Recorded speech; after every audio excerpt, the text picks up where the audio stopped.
जो बंदा जान बूझ के बाजमात नमाज तर्क करता है, बेनमाजी ने तो मैं गाली कोई नहीं की थी ना, मैं इस बात कर रहा हूं जमात छोड़ने वाले की। इससे आप अंदाजा लगाइएगा कि जमात जानबूझ के तर्क करने वाले की ये वईद है और उसके बारे में अजाब का ऐलान है। तो जो नमाज पढ़ते ही नहीं है उनका क्या बनेगा। आका करीम सल्लल्लाहु अलैहि वसल्लम की एक रवायत हदीस पाक है कि जमात तर्क करने वाले को 12 अजाब दिए जाएंगे।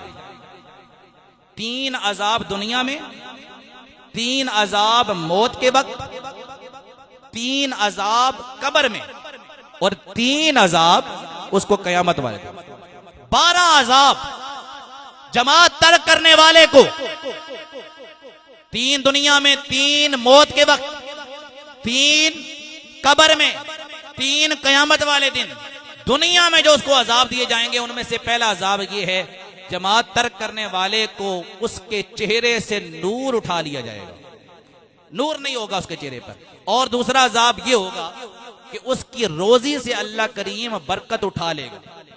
तीसरा अजाब ये होगा कि मोमिन मुसलमानों के दिल में उसकी नफरत पैदा हो जाएगी, अल्लाह लोगों के दिल में उसकी नफरत पैदा कर देगा। और मरते वक्त जो उसको अजाब दिए जाएंगे उनमें से पहला अजाब ये है, 3 अजाबों में से पहला अजाब ये है कि उसकी मौत के वक्त जो फरिश्ते होंगे वो उसको सख्ती से उसकी रूह को कब्ज करेंगे। और मरते वक्त जब वो मरेगा तो ऐसा बंदा जो जमात के साथ जानबूझ के जमात के साथ नमाज नहीं पढ़ता था, फरमाया उसे अल्लाह के महबूब का इरशाद है कि उसके मामले में यह होगा कि जब वो मर रहा होगा तो इतना प्यासा मरेगा, बेशक वो बेशुमार नहरों का पानी पी के क्यों ना मरे, लेकिन जब उसकी रूह कब्ज की जाएगी उस वक्त प्यासा होगा, प्यासा मरेगा। और अगला अजाब मरते वक्त कि उसके ईमान जाने का खतरा होगा, ईमान के जाने का खतरा होगा।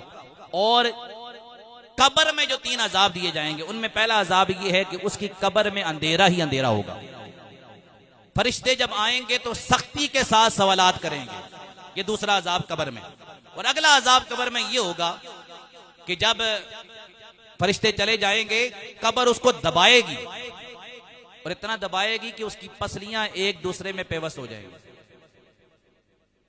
और कयामत वाले दिन जो उसको अजाब दिए जाएंगे उनमें यह कि अल्लाह गजबनाक होगा, उस पर नाराज होगा। और दूसरा अजाब कयामत वाले दिन ये होगा कि अल्लाह करीम हिसाब में सख्ती करेगा।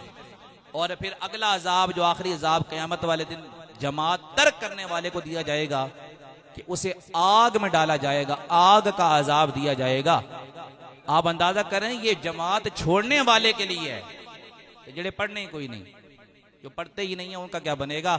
आका करीम सल्लल्लाहु अलैहि वसल्लम ने इरशाद फरमाई, हदीस पाक आपने अक्सर सुनी होगी, आका ने इरशाद फरमाया अगर मुझे औरतों और बच्चों का डर ना हो, मैं एक बंदे को कहूं कि तू अजान दे, दूसरे को कहूं कि इकामत कर, इकामत पढ़, तीसरे को कहूं कि तूने नमाज पढ़ानी है, फिर मैं उस दौरान गलियों में गश्त करूं और देखूं कि कौन से लोग हैं जो अजान सुन के मस्जिद में नहीं आ रहे। फरमाया औरतों और बच्चों का डर ना हो तो ऐसे लोग जो अजान सुन के भी मस्जिद में नहीं आते, मैं अल्लाह का रसूल उनके घरों को आग लगा दूं। रहमतुल आलमीन फरमा रहे। यह आका अलैहिस्सलातु वस्सलाम का मशहूर एक फरमान है। तो यानी जमात तर्क करना, नमाज छोड़ना तो है ही, वो तो बहुत बड़ा गुनाह है ना, मैं जमात तर्क करने की बात कर रहा हूं। लेकिन जो जमात के साथ पढ़ता है, आका करीम सल्लल्लाहु अलैहि वसल्लम ने फरमाया जमात के साथ नमाज पढ़ने वाला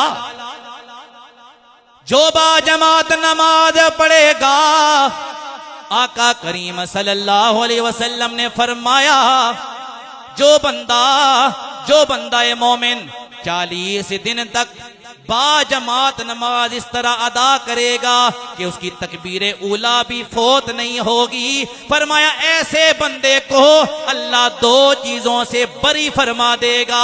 या रसूल अल्लाह वो 2 चीजें कौन सी हैं? फरमाया 40 दिन तक तकबीरे ऊला के साथ नमाज पढ़ने वाले को अल्लाह